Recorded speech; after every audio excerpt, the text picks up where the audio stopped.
Welcome back to another video, and today we're going to be doing some updates on the Willspeed Schumacher LD3. So I've got some bits and pieces I'll show you in a minute, and yeah, I've got a couple of little setup tweaks to make as well. So let's jump into the video.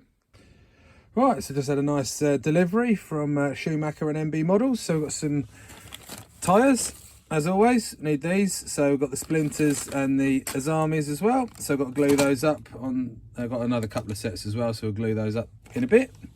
What else we got? New front upper bulkhead. Someone did the screw up too tight and cracked the bottom of that, so we just got to replace that. Got some shock oils to try, so we've got some 650 and 550. Got an orange front spring to try, and then we've got this, which I'll show you mounted up on the car. So this is the shock mount spacer set. So basically what this does is this spaces the tower further forward and allows you to flip the shocks on the back side of the front shock tower, kind of a la Associated and Kyosho, really, that kind of style. So apparently it chills the front end out. I've been speaking to Ben Ellis about it, and he's going to give it a try, and you know, that part's only about £8, so thought I'd give it a whiz as well. And then regarding the oils and springs, I've been talking to Seany RC, so he's done some great videos on the Willspeed LD3, and just his channel's pretty awesome anyway, so go and check that out. But yeah, anyway, we've been talking, and his car's going real good, so he's basically sent us a setup sheet, and we're going to make a few tweaks to that. So at the moment I've got the purple front spring on the car and the black high response rear, so we're going to try the orange. It's really chewing through front tyres at the moment, so I think I've got the front end a little bit on the stiff side, and it's caning the tyres. I can barely get an evening's meeting out of them, so hopefully with a few tweaks to the car, I've got to take a few shims out here and there, that should make a good difference. So anyway, we're going to get wrenching and get all this stuff fitted and glued up. So that's the bulkhead off, and as you can, I don't think you can see it on camera there, but anyway, I did the screw up too tight and cracked it at the bottom, so just be a bit careful on that on your own car. And while the front end's off, always worth just keeping an eye on these. These, I don't know why, just seem to come loose. I've thread locked them, I've degreased the bolt, done all sorts, but anyway, just keep an eye on those, because they can be loose, but they seem fine at the moment. And also these ones here as well, just keep an eye on that. But yeah, apart from that, the rest of the car is absolutely spot on. So and while the we're going to do this bulkhead, we'll also do that front shock mod as well. So we'll get the new bulkhead fitted up in a moment, and yeah, and get that front shock tower mod on the car. So that's the new bulkhead fitted up, and whilst we've got the front end off, thought I'd have a look at this. So there's the part number U8573, which is a spacer shock mount set for the LD2, and fits the LD3 as well, apparently. So in they're just the stock screws, by the way, that hold the tower on, so we'll put those to one side because we need these longer ones. So you get these little spacers, so made out of that kind of GRP type fiberglass stuff.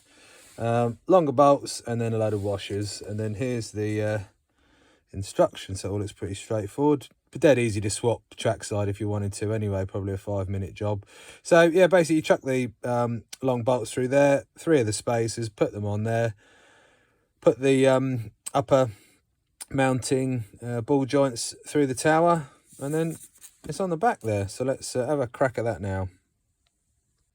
So that's the spacers all added, so we've got 3 on each side. So yeah, we're just going to get it carefully screwed onto the car now. There you go, that's it all fitted up, so you can sort of see it from the front end there now, and then we'll move round to the sides. It's a pretty simple, straightforward little mod. There's what you can see, all the spacers down in here and the big long bolts. So yeah, that's the front end done. I'm going to whip the shocks back off, as we've got to go up to 650 weight on the front and 550 on the rear. I'm 600, 450 on the rear. I'm going to try the orange front spring as per Shawnee's recommendations, and then I've got to go through and got a couple of shims to move here, there and everywhere. But yeah, our setups aren't too far away from each other, to be honest, but I think the softer spring will certainly help the tyre life and the front end feel as well. So we're going to crack on with that next. So the shocks are off. We're going to just give them a freshen up like I already mentioned. So we're going 650 in the front, 550 in the rear. Yeah, you can see the shocks need a good clean anyway. Look, there's loads of fluff on there and other crap. So anyway, we'll give them a clean up. The shock pistons are going to remain the same as Sean, which I'll have to go back and look at the setup sheet, but I'm pretty sure it's 1.7 2-hole front and 1.9 2-hole rear. While it's off, obviously a good time to check nothing's bent, everything's running free and smooth. You know, make sure your drive shafts are dropping under their own weight, nothing's bent, none of these links are... Sometimes these lower links, by the way, obviously if you do hit somebody, which does happen in racing, these lower links can get a bit of a gouge out of them and then bind up, and obviously bind up your roll bar. So they're not very much money just to buy a pack of these little links, so just keep an eye on those. Just a little handy tip there. So yeah, we're going to get on with the shocks next. Then we're going to do the diff as well. I've got 100k 2 gear in the diff at the moment, and we're going to just drop that down slightly. Talking to some of the other guys that have run the car makes it a bit easier to drive, so we'll go with that, but we'll get the shocks done first. Right, that's the fronts. Well, one front done anyway, so on to the rest now. So yeah, it feels quite nice, you know, in the hand with the orange spring on. I've just moved down from, where have they gone? I had the purples on it, which I think were a bit too stiff. So I'm going to give the oranges a try, and I'm also going to be playing with the Willspeed springs as well from this fabulous lot there. So we'll get some different spring cups, probably some AE ones, and clip them on and have a bit of a test with the Willspeed springs. But anyway, I just wanted to try Shawnee's setup first, and then start dialing it to my liking from there. But his car's been going really, really well. So yeah, anyway, let's crack on with the shocks, and then we're going to look at the back end and make a few changes there. Then I'll walk you through the car, talk you through Sean's setup, and that'll be a wrap. Get it all cleaned up, ready for Sunday. So just changed the rear toe on the car. I did have 2 degrees of rear toe, and just change it to 1. So we're going to give that a try, free up the rear end, get a bit more rotation in the car. So just got to put all the, I've done it off camera, it's a little bit fiddly. So just get the D block back on, and the what's it called, anti-squat spacer in there, and then that's that done. One other thing we've done off camera is got 5mm under here and 3mm under there. I did have 4 and 3, so just made that change. I think that's pretty much how. Yeah, diff next, we're going to get that out, that's right, just remembered. Anyway, let's get this bolted back up and then have a look at the diff. One other change I've just remembered to do is to change the rear roll bar. I've got a 1.41 on there at the minute, and we're just going to go to a 1.3, so a little tweak as per Sean's setup. So we'll just whack that on there now. Oh, that's the diff out. Look at the state of that oil. The car's only done 2 meetings, but anyway, I'm sure it's just the gears bedding in, etc. But it looks pretty disgusting. So one of those horrible jobs. So just chucked a bit of brake cleaner in that. I'll just leave that to soak for a bit to hopefully, hang on. To hopefully do its thing. We'll squirt a bit more on this end and then get the old dirty toothbrush out and give it a good old scrub up. Obviously don't use your teeth with this bad boy, but anyway, we'll give that all a good clean up and get it all cleaned out, ready for some fresh oil. And I think we're going to go for 2. I haven't got any. Some of the lads have been running 4 gears in the diff, with about between sort of 15 and 30k. I haven't got. I didn't order the gears and won't get them in time for the weekend, so we're going to drop from 100k 2 gear to 50k 2 gear, which should get us somewhere near to around 30k 4 gear, if that makes sense. So there we go. So there we've got the diff in there all sorted, and obviously the peak gears are running beautifully, and obviously the car's nice and quiet, and then you can sort of see the Willspeed gearbox there in all its glory. So that's that little job done. Like I say, 1.3 roll bars on, so just got to pop that on there, get it all teed up nicely, screwed down. And I think we're about there with the setup changes for this meeting coming up. So that's the car all finished up and ready to go. So I got the diff bolted back in and done all the other little bits and pieces. I'll just walk you through the setup we got.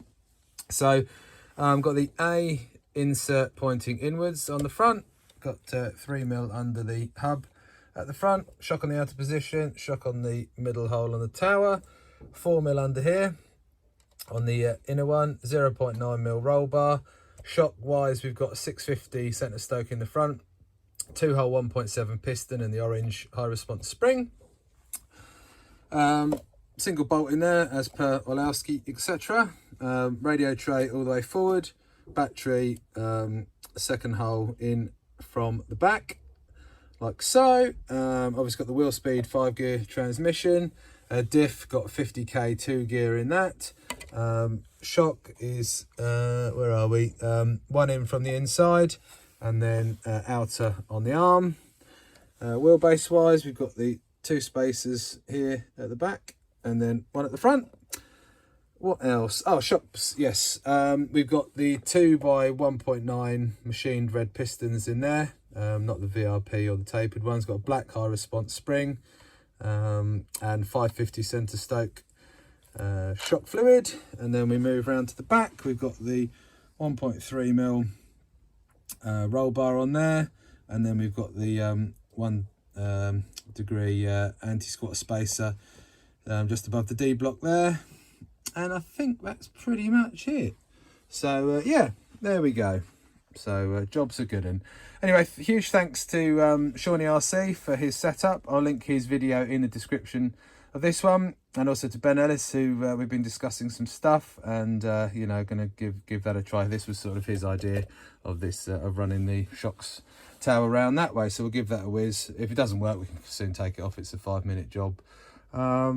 So yeah, we'll give it a run Sunday. I'll let you know how it goes. I'll try and capture some footage of it going around, or give it to someone super quick just to do a few hot laps with, because it's often a busy day at race day. And we've also got the let me just focus there, we've got the Yokomo SO 2.0 to play with as well. That's never been run, so we've got quite a couple of new toys to have a whiz on Sunday with. So that's it from me. Anyway, thanks very much for watching. I've got to get gluing up some tyres, which is pretty boring, so I won't video that.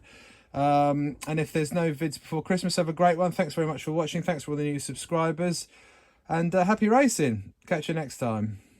Whoa, stop there. I made a mistake. Well, these things happen. Anyway, I don't know if I read the sheet wrong or there was a mistake on it. Anyhow, wheelbase, slightly different than what I said. So I spoke to Sean, and yeah, anyway, we've got the 2 spacers here at the front, and then one at the rear, and also the camber link. It's actually quite a short link, so going on the inner hole here, and then yeah, same spacer setting. So we've got the 3mm under here, and then 5mm under here. So that's it. So there you go. That's just the last bit. I didn't want to obviously send you up the wrong path with the setup. So yeah, that's pretty much spot on as per Seany RC setup. So yeah, we'll just got my tyres all glued up. Got to charge a fresh new battery, so we'll get those bolted on. Just check the cambers again to be sure on the old setup board, and then I think we're ready to go. Anyway, like I said previously, have a great Christmas and a happy new year, and I'll see you all in 2025.